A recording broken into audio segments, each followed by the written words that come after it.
Justice for রাহুলের দাবিতে পথে নেমেছেন অভিনেতা অভিনেত্রী কলাকুশলী থেকে শুরু করে বহু সাধারণ মানুষ। রাহুলের যারা অনুরাগী, যারা ভক্ত, তারা প্রত্যেকে টেকনিশিয়ান স্টুডিও থেকে যে প্রতিবাদ মিছিল শুরু হয়েছিল, সেই প্রতিবাদ মিছিল ক্রমশ এগিয়ে চলেছে শহরের রাজপথ ধরে রাধা স্টুডিওর দিকে।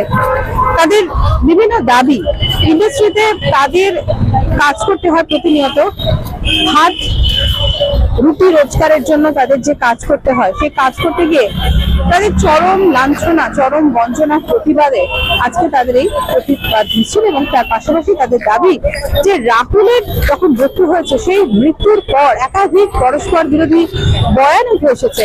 সেই পরস্পর বিরোধী বয়ানগুলোর মধ্যে বাস্তব সত্য কোথায়, আসল সত্য কোথায়, আসলে কিভাবে রাহুলের মৃত্যু হয়েছিল, সেই সত্য প্রত্যেকে চান যে সামনে আসুক। তার কারণ রাহুল অরুণোদয় বন্দ্যোপাধ্যায়ের এত অল্প বয়সে এই যে চলে যাওয়া, এটা ইন্ডাস্ট্রির একটি অপূরণীয় ক্ষতি।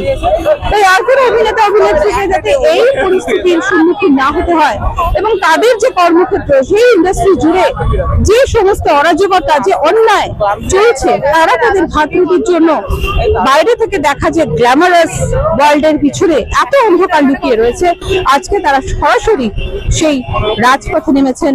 সেই রাজপথে তারা জানাচ্ছেন তাদের বিভিন্ন অভাব, অভিযোগ এবং সমস্যা। তার পাশাপাশি তাদের একটাই বক্তব্য যে রাহুলের ঠিক কিভাবে মৃত্যু হয়েছিল, কার গাফিলতিতে রাহুলের মৃত্যু হয়েছিল, কোন পরিস্থিতিতে সুরক্ষা থাকলে হয়তো রাহুলের এই দিন আজকে আমাদের কাউকে দেখতে হতো না। তার প্রতিবাদে আজকে তাদের এই মিছিল এখন এসে উপস্থিত হয়েছে টালিগঞ্জ ট্রাম ডিপোয়। আপনারা দেখতে পাচ্ছেন বহু কলাকুশলী তারা এই মিছিলে সামিল হয়েছেন। আমরা সকালে যেটা দেখেছি যে আজকে ঋজেন্ট পার্ক থানায় একটি এফআইআর দায়ের করা হয়েছিল।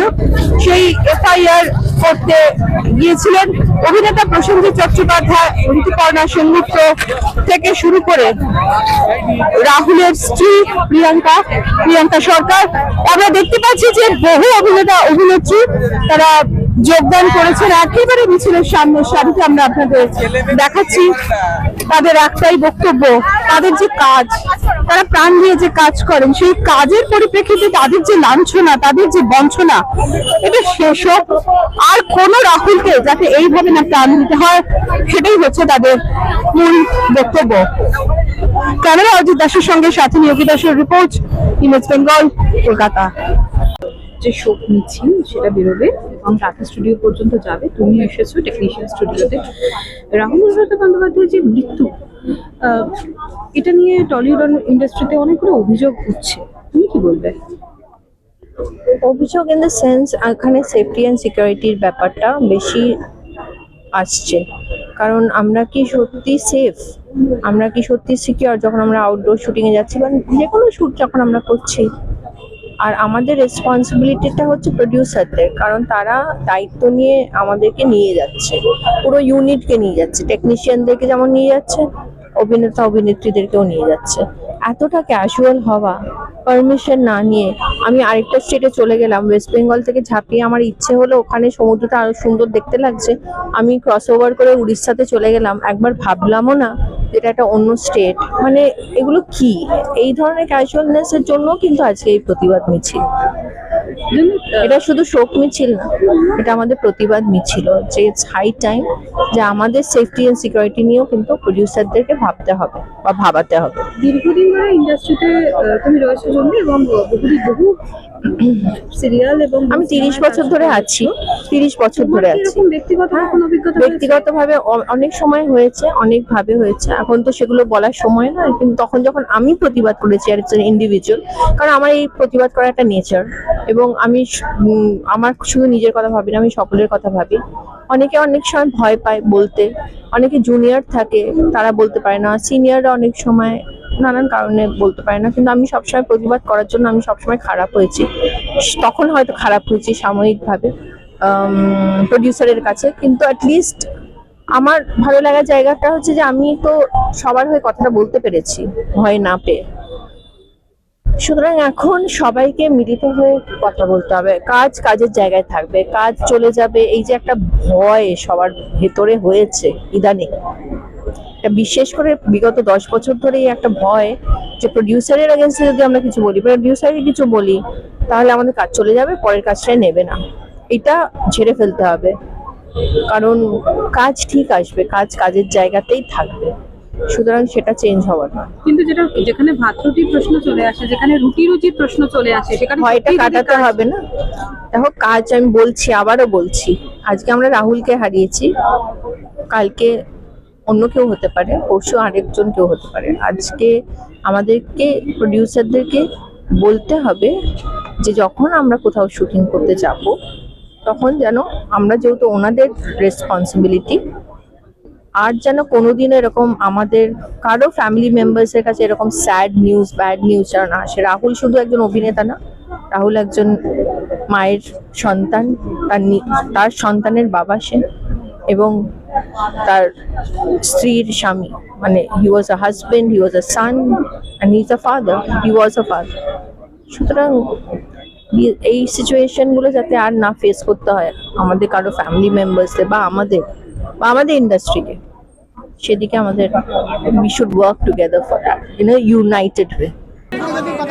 সহকর্মী, সহযোদ্ধা, কারো ভাই, কারো কথা বলার আছে, আমি বলে নাও, তারপরে বলছি। একটু সাইলেন্ট হবে সবাই। এটা তুলো না, আমি তো উপরে উঠে যাবো।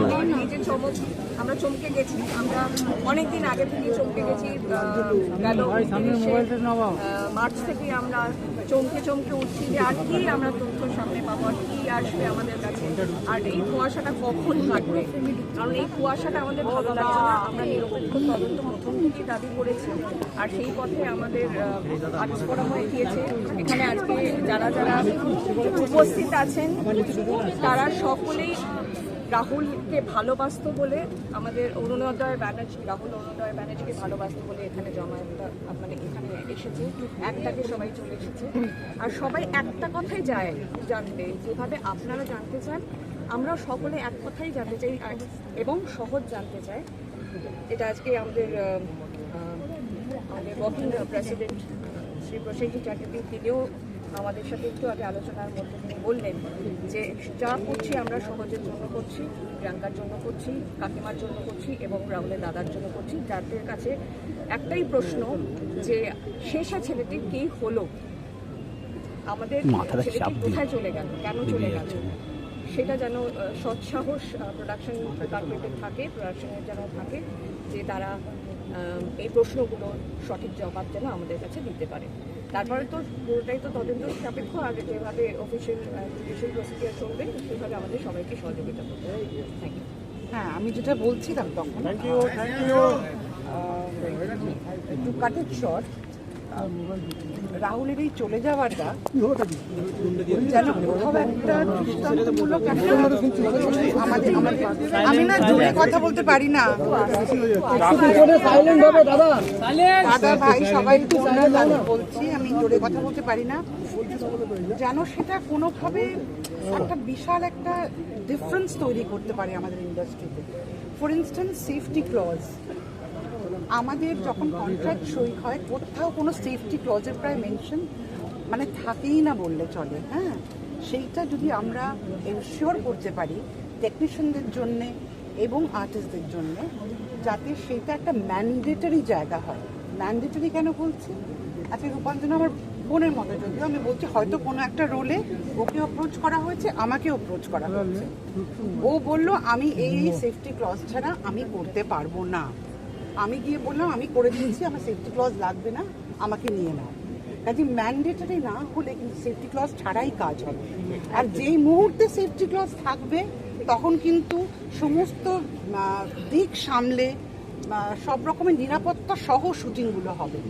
তখন আমাদের life will not be at risk. একটা প্রাণ তো চলে গেল, একটা উজানো শুটিং করতে গিয়ে পড়ে তার ACL ছিঁড়ে গেছে, ইট ইজ নাথিং, একটা প্রাণ চলে গেল, তো সেই মানুষটাকে তো আমরা ফিরে পাবো না। সবার কাছে একজন একটা অ্যাসেট, এবং সে যেই ধরনের মানুষ, যেই ধরনের তার পড়াশোনা, তার জ্ঞান, সে বাচ্চাটা নিজের বাচ্চাটাকে কিভাবে তৈরি করতে পারবো, আমি তো সেটাও ভাবছি। সেই বাচ্চাটা তো তার বাবাকে পেলই না, মানে এই লসগুলো আমরা কোথায় দেখছি। কাজে সেরকম যেন আর কোনো প্রাণকে এইভাবে, অ্যাক্সিডেন্ট যে কোনো জায়গায় হতে পারে, কিন্তু সতর্কতা যদি থাকে, যদি সব রকমের ব্যবস্থা আমরা নিতে পারি, সেটা তখনই হবে যখন আমরা এটাকে ম্যান্ডেটরি করতে পারি। তাই যদি সেটা আমরা আস্তে আস্তে সেদিকে এগোতে পারি এরকম একটা দুর্ঘটনার পর, তাহলে আমার মনে হয় অন্তত চলে যাওয়াটা সার্থক হবে।